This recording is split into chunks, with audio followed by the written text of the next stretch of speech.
जो लोग अर्श को उठाए हुए और जो उसके गिरदा गिर्द हल्का बांधे हुए हैं यानी फरिश्ते, वो अपने परवरदिगार की तारीफ के साथ तस्बीह करते रहते हैं और उस पर ईमान रखते हैं और मोमिनों के लिए बख्शिश मांगते रहते हैं कि ऐ हमारे परवरदिगार, तेरी रहमत और तेरा इल्म हर चीज को समोए हुए है। तो जिन लोगों ने तौबा की और तेरे रस्ते पर चले, उनको बख्श दे और दोज़ख के अजाब से बचा ले।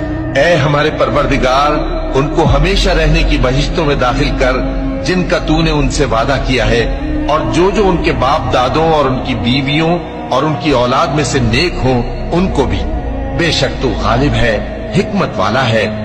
और उनको बुरी हालतों से बचाए रखियो, और जिसको तू उस रोज बुरी हालतों से बचा लेगा तो तूने बेशक उस पर मेहरबानी फरमाई, और यही बड़ी कामयाबी है।